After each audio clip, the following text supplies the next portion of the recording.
नमस्कार, आप देख रहे हैं नमन सत्य न्यूज और मैं हूं आपके साथ राहुल शुक्ला। कहते हैं कि राजनीति कब किसे किस मोड़ पर लाकर खड़ी कर दे कोई नहीं जानता। ऐसा ही अब बीजेपी के साथ भी हो रहा है।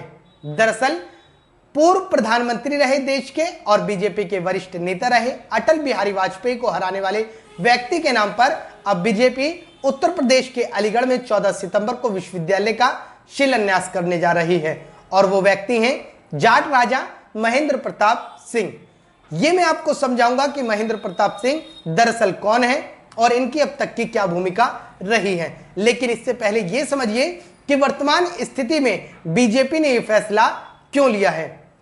अब इस बात को समझिए। दरअसल पिछले कुछ दिनों से देखा जा रहा है कि ना सिर्फ उत्तर प्रदेश में बल्कि देश भर में जो किसान हैं वो बीजेपी की खिलाफत कर रहे हैं और 3 कृषि कानून बिल को लेकर लगातार अपनी मांग को उठा रहे हैं।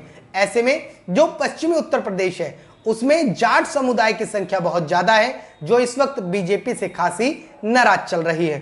बस उन्हीं लोगों को साधने के लिए बीजेपी ने इस तरीके का ऐलान किया है। और अब मैं आपको यह भी बता देता हूं कि दरअसल साल 2013 में जब मुजफ्फरनगर दंगा हुआ था तो ऐसे में मुसलमान और जो जाट हैं वो जो दोनों समुदाय हैं उनका धड़ अलग हो गया था और इसका फायदा बीजेपी को साल 2017 में मिल रहा था। लेकिन अब जिस तरीके से जो किसान आंदोलन है जिसमें जाट और मुस्लिम एक बार फिर से एकजुट हो चुके हैं, अब बीजेपी को लगता है कि आगामी विधानसभा चुनाव में उनको इसकी भरपाई करनी पड़ सकती है। लिहाजा जाटों को साधने के लिए अब जाट राजा महेंद्र प्रताप सिंह के नाम पर जो विश्वविद्यालय के शिलान्यास करने का ऐलान किया गया है। बहरहाल आपको यह बता देता हूं कि राजा महेंद्र प्रताप सिंह जो थे उन्होंने साल 1957 में उत्तर प्रदेश की मथुरा लोकसभा सीट से निर्दलीय चुनाव लड़ा था और उस समय जो अटल बिहारी वाजपेयी थे वो जनसंघ से चुनाव लड़ रहे थे। राजा महेंद्र प्रताप सिंह ने अटल बिहारी वाजपेयी को बुरी तरीके से मात दी थी और उनको भारी मतों से हरा दिया था।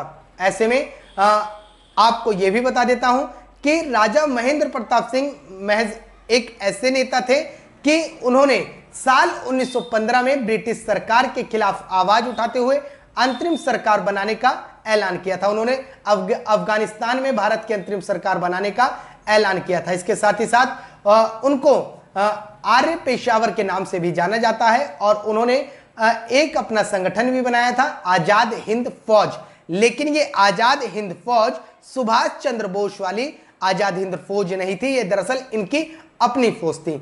लेकिन अब फिर से बात पर वहीं आते हैं कि जिस तरीके से जाट समुदाय जो है वो फिलहाल पश्चिमी उत्तर प्रदेश में और इसके साथ ही साथ जाट वर्ग इस वक्त बीजेपी से खासा नाराज चल रहा है। लिहाजा उनको साधने के लिए बीजेपी ने जाट राजा के नाम पर महेंद्र प्रताप सिंह के नाम पर उत्तर प्रदेश के अलीगढ़ में विश्वविद्यालय का शिलान्यास करने का ऐलान कर दिया है। 14 सितंबर को प्रधानमंत्री नरेंद्र मोदी अलीगढ़ में इस विश्वविद्यालय का शिलान्यास करेंगे। इसके साथ ही साथ आपको बता दूं कि दरअसल जिस तरीके से ये जो शिलान्यास होना है ये पूरा टारगेट जो है वो जाट वर्ग के लोगों को रखकर ध्यान में किया जा रहा है। अगर आपको हमारी ये वीडियो पसंद आ रही है तो इसको लाइक करें, शेयर करें, सब्सक्राइब करें और कमेंट करके बताएं कि आपको नमन सत्य न्यूज कैसा लग रहा है। धन्यवाद।